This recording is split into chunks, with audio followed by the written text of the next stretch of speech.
What's going on, friends? Welcome back to Edgework live here on the Edgework HQ YouTube channel, part of the Hammer Betting Network. Guys, we got a loaded slate for you today here. We're going to be running through a bunch of games. We've got 10 games on the slate for you. Quick reminder, if you guys want to pop into the chat, please feel free to do so. If you have any questions about the games, we'll touch on those questions as we run throughout the show. And then I also want to give a quick shout out before we start here to our sponsors over at BetStamp. The easiest way to improve as a sports bettor is to use multiple sports books and to always get the best odds. We recommend using an odds comparison tool like BetStamp. BetStamp compares odds across every sports book for games, futures, and player props. Save time, save money. Check out BetStamp before you bet.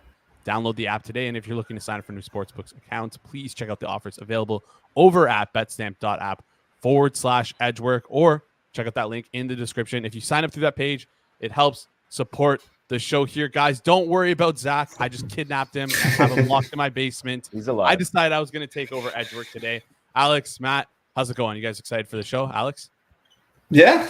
I think rumor has it Zach was scared after the Leafs lost. Spineless effort in overtime after a big milestone. Pretty cringy moment when they Riley calls the whole team out there. And I was ready to lay into him, and he just couldn't show his face here. So it's too bad. That's too bad. That's all right.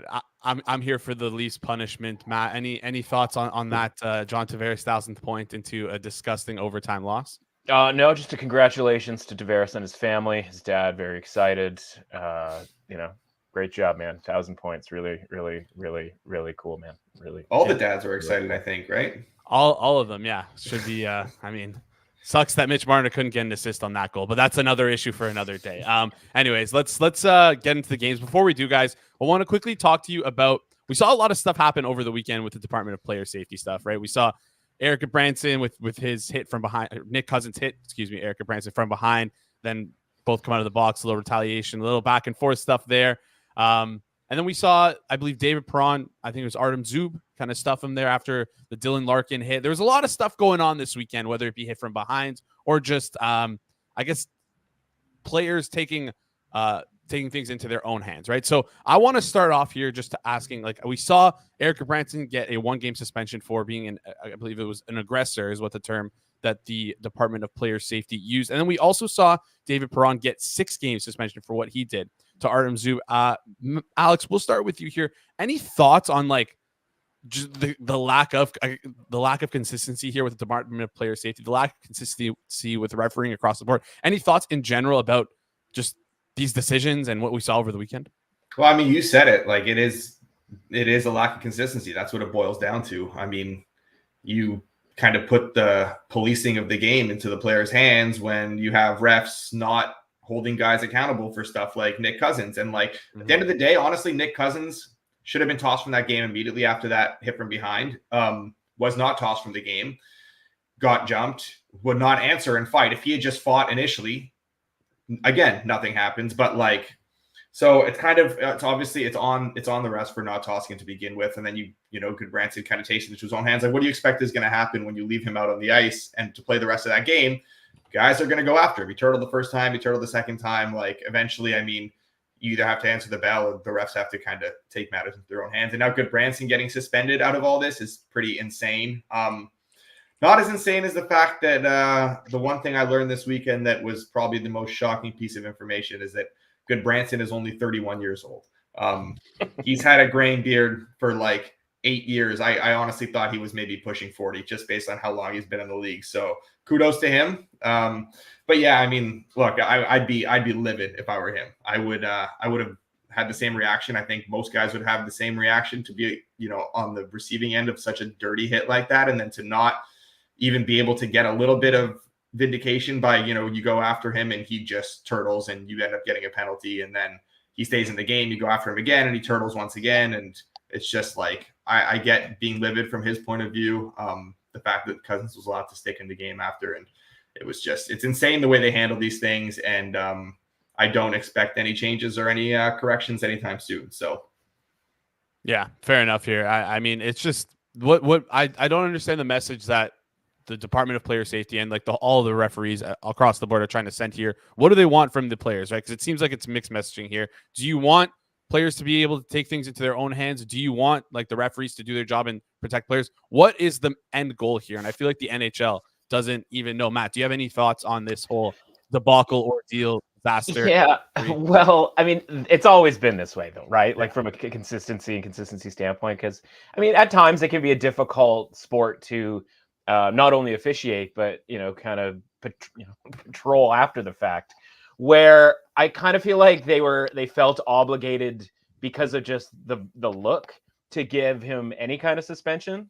And so like the one game suspension, it's like, it's Eric Branson. Like nobody's going to, it's, we're not taking like, a key player out of the lineup for one game, but it's like, okay, he's basically semi ragdolling this guy around on the ice. And they just, from a PR standpoint, they just go like, yeah, okay, like that needs to get a suspension. And it's the type of thing that, like, if he hits him in a certain spot and the guy like breaks his neck, it turns into a Todd Bertuzzi scenario where, 20 years ago, that's like getting suspended for an entire season, right? And it's like the two plays aren't really all that different, right? Like one guy with no interest in fighting, the other guy with a high interest in fighting, punching a guy in the back of the head. And like 20 years ago, it's like, sorry, man, you're done for like the rest of the year and the playoffs. And then here it's like, it's just one game. Obviously, circumstances leading up to that a little bit different because, Bertuzzi wasn't the one who got hit necessarily. But, like, that's the change that we've seen. But, like, they're never going to just let it go and be like, oh, yeah, he was in the right to, like, pound on him after. Like, that's just not the way the NHL operates. So, like, people being up in arms and, it's like, okay, just throw it in the bin with the rest of the inconsistent rulings or however you want to sort of frame it, right? But there are so many different circumstances that go into these sorts of things. So, I don't think it's the easiest thing necessarily, but which is why I don't kind of get, up in arms about it. And again, like, it matters who it is. And in this case, it's Eric Branson. So like nobody's going to miss him for one game, right? If Eric Branson was just scratched next game, like he wouldn't even, it wouldn't be headline news. So it's an easy suspension to make so that they go, yeah, see this like scary bad thing that this guy did, even though we think that like he was probably in the right to be that mad about it. They're just gonna be like, yeah, okay, like there's your suspension, folks. Now, there's people who want like 5, 6, 7 games because again, like they're used to the old days where that might get that that type of reaction from the NHL. So yeah, but who knows, right? Like you could have told me that he didn't get a suspension. You could have told me that he got 8 games, and I'd be like, yeah, cool. Like the NHL, like whatever they want to do, right? Like that's just how it works. Yeah. Alex, if you wanted to jump in here, I was just going to say, I'm just shocked that, like, again, I didn't expect it to be that short, but again, it's mixed messaging here, right? So by giving him only one game, are you telling the players that, yeah, you can go ahead and do this because you'll only get a game? And then on top of that, like you said off the top, Alex, it's the simplest thing of just kick Cousins out of the game after the hit. If you're even thinking about, like, it was, correct me if I'm wrong, I didn't watch the game live, but like pretty sure it was a 5 and then they lowered it to a 2. It's like, if you're even considering giving him a 5 for it, just kick him out at that point. If it's a what is it, mid-December game, like it's game 30 of the season, it's inconsequential to like Nick Cousins is inconsequential to this team making the playoffs. There's really no big ramifications for kicking him out for one game. It calms everything down. Like it's just, I don't know, it's just frustrating to watch because again, it's the same circumstances suspending Branson, right? It's like, are we really missing Nick Cousins for like a period? Right, because I believe it was right. I think it was the start of the third. It was the third, yeah. Yeah, so it's like just do it. Like no one's. If the idea is that like even if you go and you review it and it's not like the most hit from behind you've ever seen in your life, it's like how about we dissuade people from even getting into that position in the first place? And if that, if 1% fewer hits like that happen because you kick Nick Cousins out of a hockey game in the third period, like I think that's probably the right thing to do, right? But it becomes down to these officials who don't officiate the game. They just make calls, right? And there's a difference between just making calls and actually officiating and refereeing a game and sort of treating it as this organism where you're making calls based on circumstances and not just being like, well, like what was the exact angle that he hit him? And like, what, it's like, just toss him, man. Like you've never you've obviously refereed 1,000 games before. Like, what's going to happen next. Yeah. Right. This isn't rocket science. This is hockey, right? Like this is literally every game. This is exactly what would happen if that circumstance went down. Like it's just not that complicated. And as you said, like it starts with the refereeing. Yeah, and it's silly because again, like it feels like the referees did it to give Branson a chance, but then like to get his like retaliation or his opportunity. But in the end, it's like now he gets suspended. So it's like I mean, did you really give him a chance? Like, I don't know. Anyways, let's move off this topic. Let's get on to the games, guys. Just want to quickly remind everyone, if you can go ahead and smash that like button, it will do a great help for us in the algorithm. It will also get Zach unlocked from my basement. So if you want Zach out of the basement to host tomorrow's show, make sure we get that 50 likes here. I see we're only at 12 right now with about 30, 40 people watching. Let's get up to 50 likes here so that Zach is able to host Edgework tomorrow. If not, you'll be seeing me again on here. Let's get right into the games, guys. Let's start off with Carolina heading into Ottawa. Two teams that have kind of disappointed throughout this year. Carolina right now, minus 123 favorites on the road to the Sens. Sens obviously at home here. Alex, you wanted to start with this game, so floor is yours. Give it away. Yeah. These are two teams that, like, over the last month have really morphed into very strong defensive teams. Not exactly what you maybe think when you look at the Senators and kind of the makeup of this team, but they have been one of the more low event teams in the NHL 5-on-5 over the last month, especially. They're only two teams have only one team have had fewer overall expected goals at 5-on-5 per 60 minutes so far in the last month.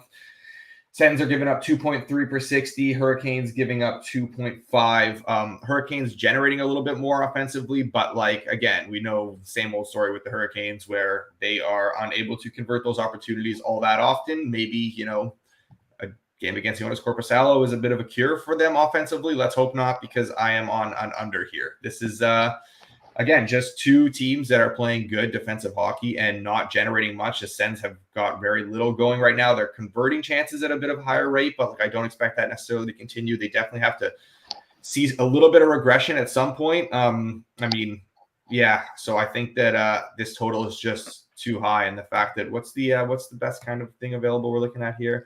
So we're looking at plenty of plus 100s available. Plus a couple of shops have a plus 105 out there, especially if you're up in Canada. You got the Pro Line, the good old Pro Line Plus hanging at 105. So I think anything plus money here under 6.5 is good for me. I don't think that we should be. I think this should be closer to, like, minus 110ish on both sides at 6.5. Yeah, it looks slightly juiced towards the over there. The over's at minus 120. And again, like we said, the under plus 105 here at the best available price. Going to lock that in for a full unit here. Matt, any thoughts on this game, or you want to just skip over to the next one? No, I'm actually really close to Carolina here. There was some minus 120 in the market earlier this morning. Minus 125 widely available, 123 over at Pinnacle as well. Yeah, so we're ticking up a little bit away from kind of where I was hoping to get kind of anything under minus 120. Essentially here over the last week or so, Carolina's market rating has been dropped 3-4%ish, right? And why is that? Well, it's that they're, if they lose tonight, they will have gone 0 for Canada. And with four straight losses going, coast to coast here. But we got 3 1-goal games. And with the sort of outlier being getting blown off the planet, Pyotr Kochetkov getting blown off the planet in Edmonton, which at this point, like, joined the club, right? Yeah. So it's like, is this 4-game loss a function of Carolina being that much worse than they were a week ago? Or is it 3 1-goal games and Pyotr Kochetkov, landing on Mars here? So I don't, I kind of think that it's just kind of a, unlucky week in a lot of ways, because this could very well easily be a 2-2 type of situation. Mm-hmm. And this price would be probably closer to minus 135, minus 140 against a Senators team that, like, it's a bit of a shoulder shrugger, right? Like, okay, it's the Senators. So, when it was down to minus 120, I'm like, oh, that's a pretty cheap price for a Carolina Hurricanes team that, by the way, from like a motivational angle, is a team that has lost 4 games, right? So even though their play might not equal a team that's lost 4 games, in their minds, they're like, we should probably get out of Canada with a victory here at some point. So I think you're going to get sort of a full focus from Carolina in this game. I imagine Kochetkov's not going to be in the, in between the pipes for a while. So, I'm with Alex as far as the, being interested in the total. But for me, I'm kind of looking, price shopping here a little bit with Carolina, and may pull that trigger on minus 125 here, but we'll sort of see where this price goes throughout the day. So if you want, do you want to lock it in maybe like a half unit on Carolina right now, or do you want to wait? I need to know that Kochetkov is not going to be in net, just to sort of be sure about that.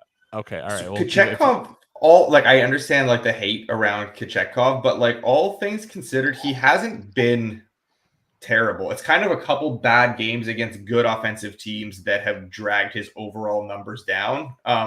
So like again, I think this could be a Kochetkov game, and I'm fine. Like playing the under was not like that was factored into my consideration where like I'm not totally concerned about that. And when I say that I'm waiting to see, it isn't necessarily that I'm not going to bet Carolina if he's in, but if, as you say, right, like there's a pervasive disinterest in betting games with Kochetkov, when he gets announced, then the price moves, and then I will come in and bet on Carolina at, you know, something obviously better than -120, right? So I don't think, you know, with Ranta, I'm going to get -120 back, but with Kochetkov, we can get something closer to pick him here. That's where totally. I will hop in. Yeah. Right, and I think that's good. even like, honestly, that's even a better look to wait for the Kochetkov confirmation and wait for Ottawa money to come in and then play back on it because, like Ranta's just as prone to these blow-up games. And I mean, Kochetkov was good in his last start. He's had, you know, his last like 5 starts, he's had 3 that were like, I'd gladly take those starts tonight for this under. So, and if it was, if he was getting blasted by anybody other than the Oilers, it's, you know, it's a bit more of a red flag. But if people are going to get upset about that and devalue the Hurricanes with him in, then we're going to get a better price. And that's, I just want to know what my price and goaltender association is when it comes to betting this game. Yeah, and Jordan in the chat, Jordan mentioning that Kochetkov is the first off the ice here, so he's probably likely that he is in net here. Obviously don't know confirmed 100%, but that's usually pretty good indicator on whether or not who's going to be starting in net here. Let's move on to our next game here. We got the most important team in the NHL, the Toronto Maple Leafs against the New York Rangers right now. Toronto on the road for a little back-to-back action in New York. Toronto right now, plus 146 dogs. Got to assume that's because Martin Jones is probably going to be starting for the team here. Alex, I'll leave with you. I know you love the Leafs, so tell us a little your thoughts on this game. The Martin Jones experience is going to be fantastic, hopefully. But I'm not. I mean, I was hoping to get on the Rangers in this spot. Just kind of not a great spot for the Leafs, but the prices has really baked that in. So don't really have any interest betting the Rangers at this price, especially. I mean, it's been ticking up all morning too. So not something I'm dying to do. But for me, I'm looking to the total instead here in this game, and I am going to be on the over. Let's see what the current prices are. Best price plus 110 is available. Is plus 108 out there at 6.5. Just a quick question for you though. I mean, this is a rogue number, but an 06 minus 115, is that something you'd be interested in? Or would you rather take? No, at minus 115, like at minus 115, I'd definitely rather take the over 6. I'm fine locking in the 6.5 though at like the plus 106, plus 108, plus there's plus 110 there too. Any of those are fine. I think that's a bit fair. But if you do have access to that over 6 minus 115, I would prefer to play that for sure. So I mean, basically, just like what this boils down to is the Rangers. Coming into the season for me were a team where I was like, I want to bet unders on the Rangers, and that was maybe true early on, and that has quickly become not the case, where this Rangers team is like turning into an over team. They're pretty high event team right now. In the last month or so, they're 6th in expected goals for per 60 at 5-on-5, 4th most goals against per 60 minutes at 5-on-5. So they're turning into a pretty like run and gun back and forth team. Defense has dropped off a little bit. Offense continues to tick up. They can score goals with anyone, pretty much, this team. Leafs near the top 10 in both over the last month or so. Obviously, we know their defensive shortcomings and their talent up front. So especially on a back-to-back here with like, you're either getting the Martin Jones experience or you're getting Swimming Sammy on a back-to-back. So like either way, you're not too concerned here. And I think the fact that they're going to have to mask those, defensive and goaltending issues tonight's game was just going to lead to a higher pace where they're going to kind of be pushing the pace a little bit more. And again, it helps that, obviously all the 5-on-5 stats support the over here, but like it helps that you also have 2 of the best power plays in the league as well. So just everything points to an over here. And I think we're at the point now where the Rangers are truly an over team and the market hasn't fully caught up to it just yet. Locked in that over 6.5 plus 110 here. Matt, I'll throw to you. I was supposed to throw to you first. I apologize. My bad. But yeah. No, that's okay. Alex is way more on top of this game than I am necessarily, because my big handicap in this game is like, doesn't this just kind of feel like a game that the Leafs are going to win? And it's going to be like that 4-3 like they get a couple of power play goals. Martin Jones isn't even that good, but like, you mentioned, kind of the talent with regards to the Leafs, where it's like those guys just have a high conversion rate. A night after that game last night where everybody's kind of making fun of, the uproar or the excitement over Jonathan Tavares getting his 1,000th point, because round numbers are super, super cool. And it's just, it's kind of like, oh, Martin Jones, like he stinks. And then all of a sudden, like the Leafs are like end up as plus 150, which would be sort of my target price, plus 150 underdogs and come up with a victory here against the Rangers. So haven't made the bet yet if this thing goes to plus 150 because of, again, disinterest in Martin Jones. It's not like there's travel when it comes to this back-to-back as well, right? Mm-hmm. So you're going to have to factor that in. I imagine they didn't change hotels just because they went from Long Island to Madison Square Garden. I imagine they probably did more travel from wherever they're staying. I imagine downtown Manhattan to the game last night than they will tonight. So this, again, just a play on the idea that, like, I think the Rangers are still a little bit overrated. I think the Leafs, especially in this spot, because it is sort of that kind of, dicey spot, are a little bit underrated. And, again, it's a backup goaltender in Martin Jones, but, backup can bring it every once in a while. That's all we ask from for the backup. When they're being a backup, it's when the backup becomes a starter that you have lots of issues. So when Martin Jones has to get the heavy workload, you don't want anything to do with Martin Jones. But the reason Martin Jones is in the NHL is because he has at least, somewhat excelled in used sparingly. So yeah, just kind of reeks of a Leaf, dad's trip as well, right? So it's like, let's, they're not going to, I imagine they're not going to lay, a bad one here. And, I honestly might correlate with Alex's over, to be honest with you, because I think if this is a low scoring game, it means that Shesterkin just shut the Leafs right down. And so, if you like the over, I think you might want to maybe even take a little in-game parlay action with the over and the Leafs, and as a little side sprinkle. Love it. Yeah, I love it. I said no. I agree. I said that I wanted to bet the Rangers today, like coming into just like looking ahead on the schedule kind of thing. But like again, price is just nowhere where I'm dying to bet it at all. And I mean, to my surprise, the Rangers are still taking money kind of this morning. So I wasn't necessarily, because like the line fully baked in the situational spot, the Martin Jones, the everything. And like, again, we still saw them from like a, like shy of minus 150 this morning to now the point at, at least at Penny where they're, over minus 160. So I can't get behind the Rangers at this price at all. Yeah, as a Leafs fan, I feel like this is kind of a gift, because I feel like you rarely see the Leafs in like a plus 140, plus 150 range, even in the back-to-back spot with Martin Jones. It just feels like, again, you were like, me being a Leafs fan for as long as I have and betting as well, I feel like you rarely get these plus money opportunities on the Leafs here. So, the market in general has soured on the Leafs. Well, the market has soured on the Leafs, and the tax is, like, for whatever reason, kind of gone away in a lot of instances, whether that's them being sort of short favorites at home, even against good teams, which, in the past you would see, and when I say like the long past, the recent past, you would see them being like minus 150, minus 160, and being like, I would never in a million years bet that. There have been some like minus 120 type home Leaf games here. And so this sort of correlates to that, where it's like the market is sort of 4 or 5% kind of below where they usually are when it comes to the Leafs. Now, maybe there's a reason for that. Maybe they're just not that good. But I think it's like the Leafs were always pretty good underlying metrics, right? And then also like what brought them down was just the fact that this isn't baked into the market, but like the fact that they were just prone to lay eggs, in big spots, relatively often, right? So I think that's why like market was always high on them, because the numbers were good.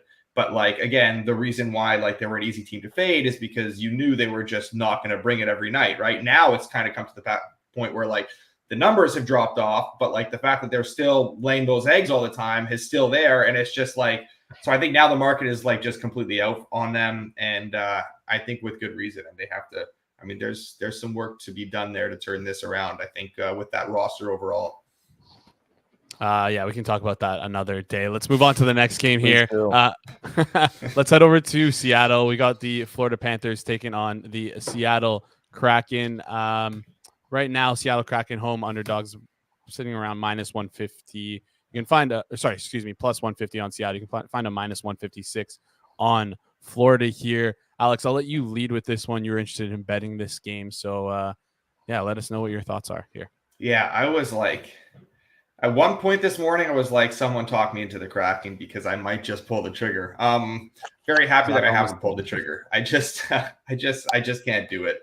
Instead, I do have a total in this game, and again, I've talked about this several times, I think, before on this show, but the Panthers are just like a dead nut under team to me for the most part. Again, now it is kind of matchup dependent, but like this is a team that's just so strong defensively, just plays very good team hockey, very hard to generate all that much against.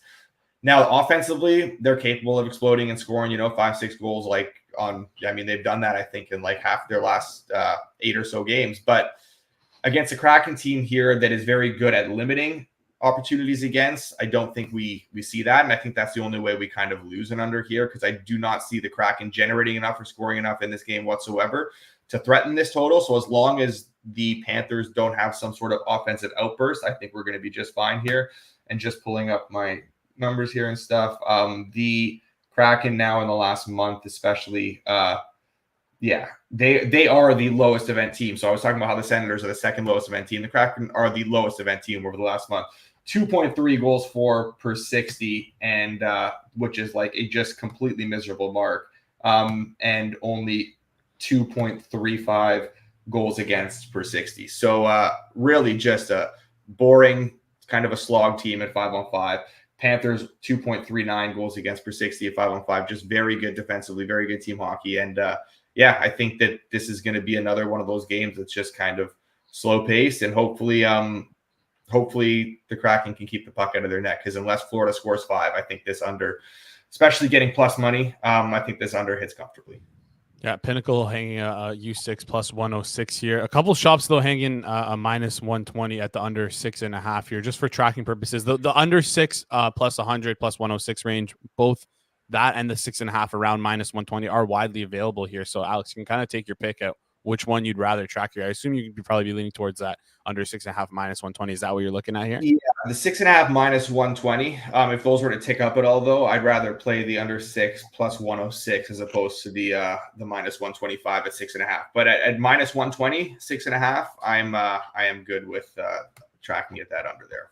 All right, gonna lock that in there at the under 6.5 minus 120. Matt, I'm sorry, I promise you'll lead next game here, but any other thoughts on this game? That's okay, man. I think Alex was hoping I would be the one to talk him into the Kraken. I really was. But no, honestly, you refer to them as a low event team. I just think they stink. And honestly, it's that much more impressive that they got dragged to the playoffs last year by the should have been Jack Adams Award winner. So no, like the Kraken are kind of on the no bet for me.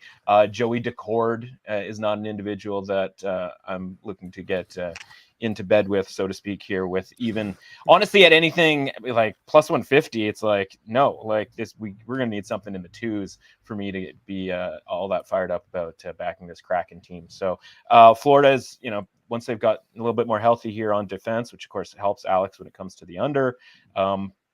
Borderline wagon when it comes to their expected goals metrics and share and stuff like that, right? So they're in, I think, the top 3 now in the league. So the arrow is pointing up here on the Panthers, and when it comes to that sort of thing, those aren't the teams that I'm looking to fade in any sort of disgusting brothers type of a wager. I think we'll have another disgusting brothers special later on, though, so we're okay. Well, yeah, and we also I am here. We have a dart throw as well from Zach at the end of the show that we might give out if we can hit 50 likes, depending on if he leaves my basement or not. Guys, quick reminder, again, smash that like button.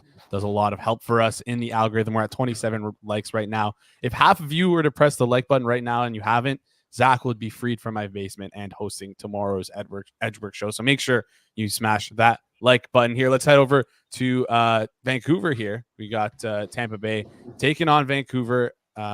another 10 o'clock game here on this slate. Vancouver minus 120 faves here. And Matt, I finally get to lead with you. I'm sorry. But give us your thoughts on this game here. I'm on the Canucks tonight, minus 120. Good enough for me. Fundamentally here, the Lightning's rating has been increased somewhat artificially by the return of Andrei Vasilevsky. And he has just been kind of okay since returning. And, that can happen for even the best goaltender or one of the best goaltenders in the world when they are joining, kind of jumping into the hopscotch here while the rope is going in mid-season without the, preseason element, et cetera, right? So that their rating goes up without actually getting any sort of results. You look at their expected goal share, which is not good. So like up front of Vasilevsky, if the Lightning are kind of, trending downwards, and the goaltending isn't there necessarily to save them. Now, listen, that could happen tonight. They could, you could have a shutout. Who knows, right? But from a win probability perspective, if I'm finding 3-4% kind of an edge here with the Lightning being a little bit overrated, I mean, they're getting rated like some of the better teams that have gone to Vancouver lately. And obviously, the Canucks rating has gone up. It got a little crazy there after the start of the season and has kind of fallen back down to kind of a more manageable, above average, but not, sort of powerhouse type level. And you're getting a team at home who plays really well at home. Again, minus 120 is like a virtual pick 'em here. So, yeah, I think the Canucks win the game tonight, and they certainly a couple of percentage points of value here on their money line. Locked in that minus 120 here. A couple of minus 122s widely available number over here. Alex, any thoughts on this game at all, or you want to hop over to the next one?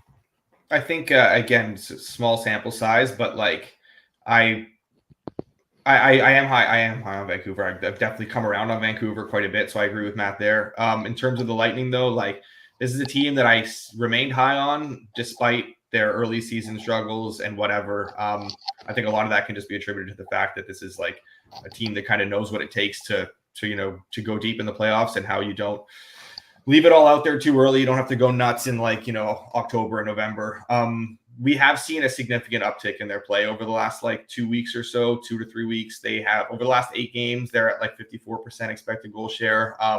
That being said, they've also played 8 games over the last 2 weeks, which is a lot of hockey. So not an ideal spot for them here either, which is so definitely not something, I'm not looking to back Tampa on this spot, but I will say Tampa has started to pull themselves up to a range where I kind of thought they would be. So maybe something to keep in mind going forward, where maybe this is a team that, again, I would have liked to back at one point, just based on how their play has come up, and maybe the public perception is sort of down on this team overall. But that being said, the market has seemed to adjust pretty quickly on Tampa here. So I don't think there's really going to be those opportunities to buy low on them, which is unfortunate, because the rhetoric around this team for quite a while has been I think Tampa's done. I think Tampa's done. I think this team is done.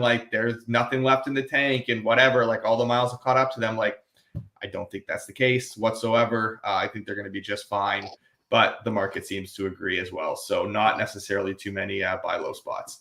Yeah, and certainly not an a write them off for the rest of the season type situation, right? No, definitely not. Yeah. Fundamentally, when as you mentioned, the market sort of catching up, so to speak. I think that has more to do with the fact that Vasilevsky's in net and they're not relying on Jonas Johansson every night. And until he kind of gets into midseason form, these are the differences in a money line that I'm just looking to play off of, right? These are the small edges, and if they're going to be priced, this sort of way, I don't see that right now, even if their level has improved over, obviously a small sample size, Alex mentioned, and some kind of sketchy opponents too, right? I know Alex not big on the Penguins. There's a couple of Penguins games in there. They got housed by Alex's Predators. He went out and kidnapped somebody to celebrate. So yeah, and listen, going to overtime with the Kraken is it's not all that impressive. And I mean, terrifying. ninth game in 15 days is significant, especially when you're flying from you're going from Colorado and Arizona out west to Pittsburgh, then back to Dallas, then back home to Florida, then home again, and then at Nashville, at Seattle, across the country now, and then at Vancouver. That's a lot of travel. It's a lot of hockey. That's a lot of wear on a team in December here. And the furthest that the Canucks have gone since U.S. Thanksgiving was Calgary for a night. They play every other game's been at home. Yeah. And They that's went like, to- I think that's right, like a 2-hour flight, maybe, not even. Exactly. And obviously a couple nights off since playing on Saturday. So yeah, definitely a scheduling advantage here too for the Canucks. And I think Insight in the comments here saying 8-3 at home, 5-8 on the road. I assume he's talking about the Tampa Bay Lightning here. Let's move on to the next game. We got 2 more games on our slate here that we're going to be placing bets on. A reminder, if you haven't hit that like button, hit that like button, and then drop some comments, guys. We appreciate all your comments as they come through here. So if you want to get in on the conversation, please feel free to do so on the right side of the screen right there. Let's go into the let's head over to the San Jose Winnipeg Jets taking on the San Jose Sharks.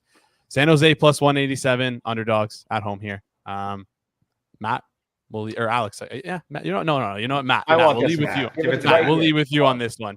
Matt, take it away. Let's get into the chat. Let's highlight our guy, RW fan 23, who's either a Red Wings fan or a right wing fan. We haven't figured that out from last week. Is he just into the position or the team?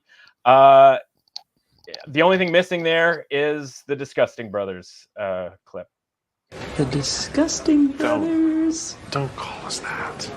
Of course we're on the Sharks tonight. Like, what are we talking about? The Sharks are low-key a wagon right now. What isn't their last the lowest amount of goals, the fewest amount of goals they've had was 4, and that was in Vegas in their last game where they sent that game to extra time. Listen, if you can score, I'm in, right? Like, this isn't the team.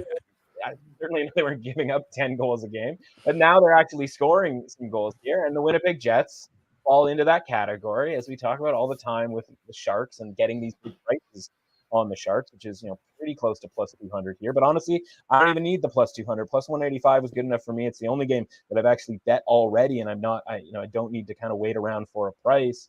The Sharks team that, by the way, is probably feeling a lot better about themselves now after that road trip that they just had than they were through the first month of the season. It's the team that is expected to be dead last for the year, will probably be dead last for the year, and we're expected before the season to be dead last, right? But these things have orders of magnitude. And so when they were getting rated like a team that was basically like 50% less likely to win against an average team at the start of the season, like, they've proven over the last 2 weeks that, okay, they're not good, but they're probably closer to like 20% less likely. It's 50% less likely. So anyway, we're getting to the point here where we're talking about like the Winnipeg Jets being minus 200.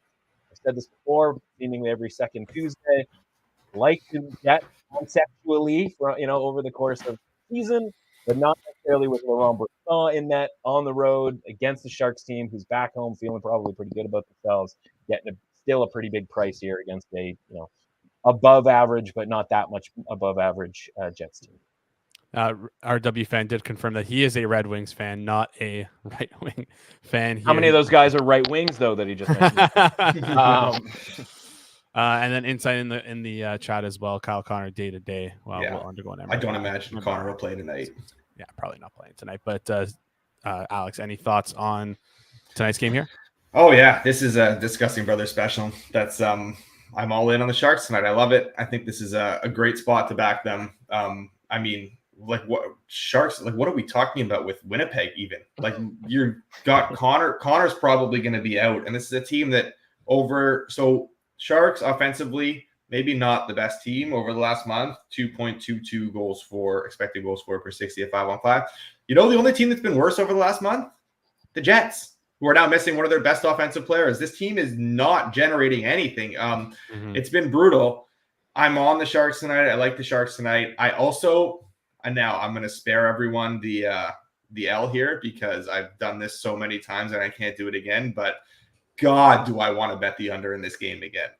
I cannot resist a Sharks under. And now you have two teams, the two worst offensive teams in the NHL over the last month, squaring off. I'm not going to do it. I'm like in rehab for Sharks unders right now. So I'm just going to hold off and fight the urge. But Sharks is good enough for me. But when they win 2-1, I'm going to be upset that I didn't double down with the under.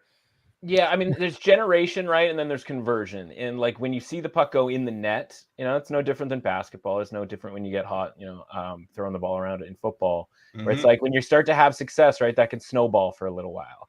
And Mhm. sometimes what stops that snowball is like an awesome goaltending performance. And then you go like, I can't believe we're not getting this puck in the net. That's not where the Sharks are right now. And I don't see that happening with the Jets. So yeah, steer clear of the under here, I think, Alex. The Sharks are seeing the ball go in the hoop, so to speak. So yeah, obviously 4 straight wins for the Jets. You go, okay, well, why are the Jets getting this much credit in the marketplace? It's like, well, 4 straight wins, right? Like, it doesn't take much to kind of tick this thing a couple of percentage points in the direction that, in this case, we want it to go here.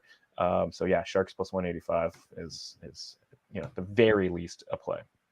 Love it. And Zach donated us a little parlay here for the chat. We're gonna get to it after we get into our last game on the board, which is Chicago at Edmonton. In Chicago, a shocking plus 388 on the road here. I feel like you just don't get these money lines that often here in a hockey game. So Matt, last game for us here. Take it away.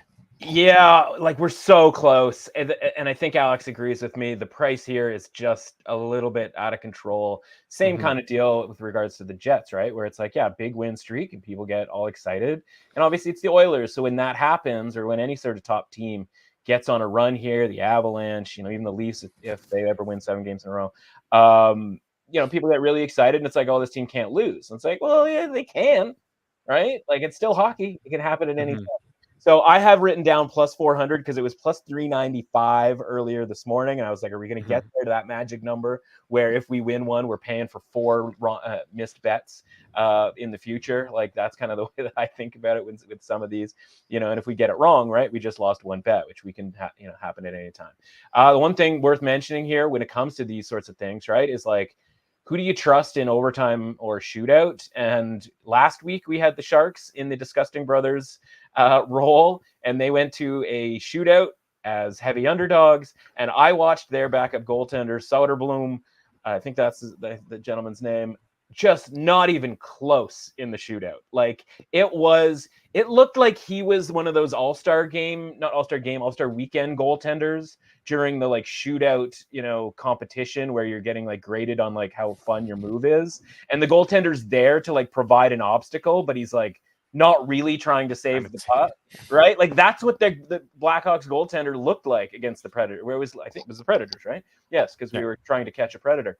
And so it literally looked like he was just like, I'm going to do some stuff here in the crease, but I'm going to leave like large amounts of area open for you to score. So do whatever kind of fun move you want. And guys were doing like the backhand shelf move and this, that, and whatever. And it's like, if that guy's involved, the likelihood of the Blackhawks winning at shootouts or, obviously 3-on-3 overtime goes way, way down. And when it comes to these large underdogs, part of it is like, let's just get this thing 2-2 to kind of, the more coin flip circumstance that is 3-on-3 and the shootout. And so I just got to make sure that Peter Mrazek is involved, because at least I have some faith that he would make a save in a shootout, which I absolutely don't have after witnessing that horror show last week when it came to Soderblom just absolutely bombing in the shootout. Yeah. Inside or Jordan, if you guys can let us know, I doubt they'd be going through practices right now out on the West Coast. But if you guys can let us know, that'd be a great help if you see that on Twitter. Alex, any thoughts on this Chicago-Edmonton game here? Yeah, like the Oilers are minus 470 here, whatever, between minus 450 and minus 500, depending on where you shop around. I think they're probably would be like minus 600 going into an overtime or shootout. The way to get Soderblom. Yeah, the way to eradicate that though is to like plus 1.5. So you're getting like plus one, almost plus 160-ish on the plus 1.5, which is like really, really nice. If you're into like the other sort of, in regulation sort of stuff, I think you can get, probably like plus 300-ish, 250-ish on Blackhawks plus 0.5 in regulation. Also pretty good. Like, those are probably the ways I'd attack this, because you said it. Like, this goes into overtime or a shootout, and you've got McDavid and Draisaitl out there against, Bedard and the corpse of Nick Foligno, whoever else they would throw out there. It would be pretty ugly. And then, Soderblom or not Soderblom, shootout. But if Mrazek's in there, it's like, yeah, obviously I think everybody just assumes like McDavid's going to score, which it's a fair assumption, sure. But like, for Draisaitl, for example, right? Like, his numbers, his goal scoring isn't breakaway based, right? Yeah. So you're actually when you get into that shootout, you're actually kind of taking away, you're actually taking away the skill, if you will, of Draisaitl, like his best skill, if you will, right? Where kind of, that's the whole point of why we kind of consider these things, coin flips, is because once it's just player on goaltender, history's littered with guys who weren't particularly good 5-on-5, and then they were like shootout specialists, right?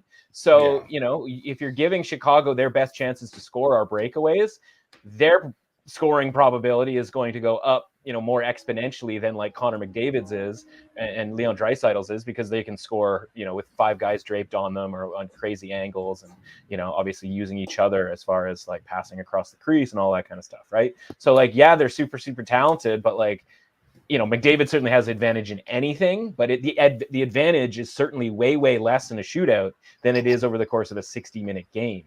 It's just if your goaltender has no interest in actually stopping a shootout attempt, that's where obviously I have to take a few percentage points off your likelihood of winning. Whereas if this thing just gets to, overtime or a shootout, then I'm going to add a few percentage points, obviously not over 50%, but I'm going to add a few percentage points towards the Blackhawks in that case, right? So I always get a little bit, worried about the +1.5 thing, because I mean, listen, most of the time you're laying, minus price on that, and that's one empty net goal away, or just, by the way, being wrong, which, like, sorry to say, it happens sometimes, especially with the Oilers, where like if the Oilers win, it's probably like 5-1, but if the Oilers lose, it's probably 3-2. So I just rather kind of go for the whole thing here, and take my chances at just a monster price of close to 4-1 with the Blackhawks, and like try to kind of sort of dip my toe in and play it kind of half in, half out. Yeah, that's those fair. prices at +1.5 are crazy. Like, don't get me wrong.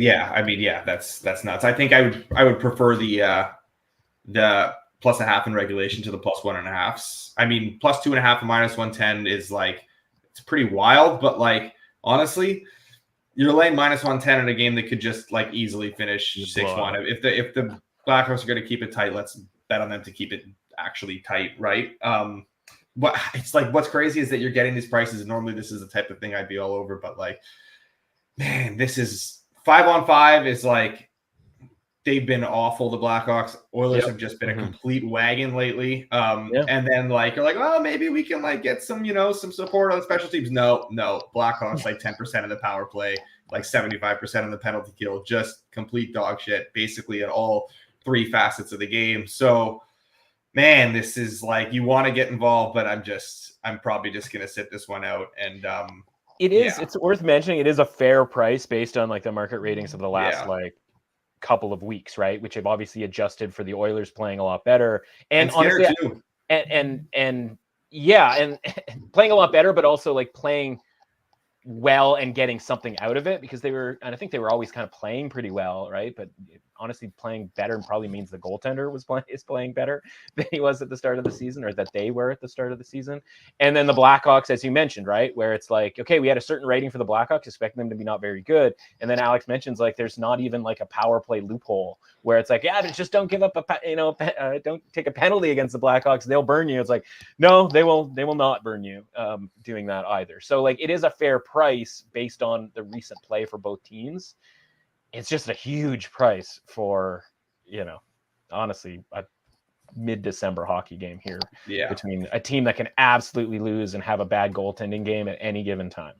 The thing with the whole mid-December game, if this was like, that's the other thing too that's kind of keeping me off, is like, if this was an Oilers team that started the season the way they should have and is sitting here at like, 15-5-3, then like, yeah, maybe they, just have a kind of lay an egg game against a team that they think that they can just not show up against and win. But like, I think this is a team that is still pretty much like in the full urgency mode to like drag themselves back to where they think they should be. So yeah, I see the like laying an egg game as much less likely of a possibility here too.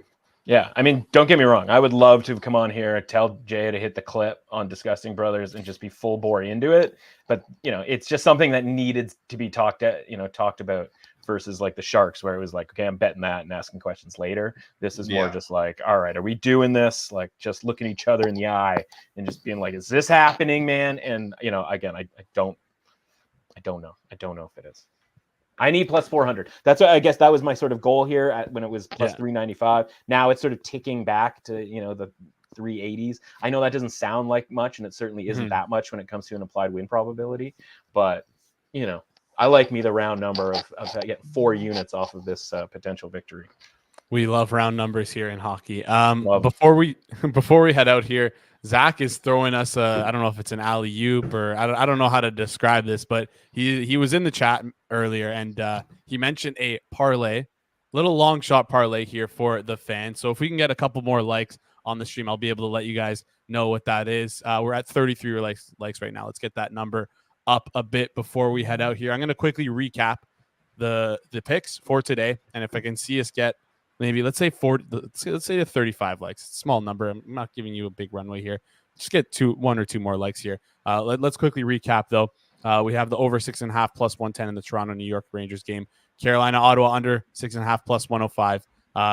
Florida Seattle under 6.5 minus 120. Then we have Vancouver on the money line at minus 120, and then of course the disgusting brother play of the day, San Jose Sharks plus 187 here. And gonna throw this to Zach. Zach mentioned in our chat earlier, said he wanted to do a small little parlay of the San Jose Sharks minus 1.5 at plus 420, parlayed with Chicago Blackhawks minus 1.5 plus 750 for a whopping 43-1 over at FanDuel. We're going to lay $2.5 on that to win 108. And hey, if it hits, it's an extra bet lost in the bank, as Matt was saying earlier. So going to track that as well. And you can find that. I found that the best price on FanDuel when I was quickly searching through, but you guys might want to shop around because you might be able to find a better price here. Yeah, I think that just about does it for us today, guys. Do you have any more thoughts on tonight's games or anything you want to leave the chat with here, Matt? I'm close on Detroit. Plus 120, I think, is the best price available. At least last time we looked about an hour ago. 127 is out there on Pinnacle, but everything's at like 116, 114. Plus 127 is a bet for me on the Red Wings. Okay. You want to sneak that in last second here? Let's do it. Little bonus at the end here listen, you wait a few more minutes the way that it's kind of climbing up. Maybe it'll get a little bit better than that, but plus 125 was kind of my target price. So I was getting close with the Red Wings. So yeah, let's go for that. All right, that's not going to be in the recap. So if someone skips the recap and doesn't watch this part, they are missing out on one of our bets. So, Alex, and any last second dart throw for you here before we sign off? I was actually looking at betting the Blues, but then that has now gone completely out of range. So I was wanting to see if we'd get a slightly better price on the Blues, if the market would support Detroit at all. Market is obviously not. So yeah, not down to get involved there. As much as I love me a nice Predator, I love a good Flyer as well right now. And the Flyers are playing some good hockey. Not necessarily a train I want to step in front of. Two juggernaut, maybe a cup final preview here in Nashville tonight. Preds Flyers, maybe a little bit of something there. Stanley. What year is it? Cup? Stanley Cup, or some other cup that I'm unfamiliar with. Yeah. Okay. Did I wake up 20 years ago? Obviously, we see this. We see these two teams and what they are, and I think the Preds are going to be unstoppable pretty soon. And I hope honestly, kidding aside, I hope the Flyers keep this up because they are playing some good hockey. And when that team is good, that arena is bumping, and they're a lot of fun. So I hope they keep. They're this a fun up. playoff team. Yeah, they are. They really are. Other than that, Calgary and Vegas, not prices are kind of right there. Other games we haven't touched on would be Arizona, Pittsburgh. Shocked you're not on Arizona. I'm shocked. Yeah, no, I'm not. I know. How could you lay this kind of price with Pittsburgh right now? This is the team you hate against the team. One of the teams you like. I don't know that I like the Coyotes as much anymore. Honestly, they kind of disappointed me a little bit. They're just not quite. They're not quite what I thought they could have been. They're not exactly what they started the year as. I kind of. No Jack Adams for your guy. No Jack Adams for Turingi there. Kind of looking at an under there. That would be my lean in the Penguins-Coyotes game. Something maybe I'm just monitoring, see where the price goes, whatever. But have not got on that yet.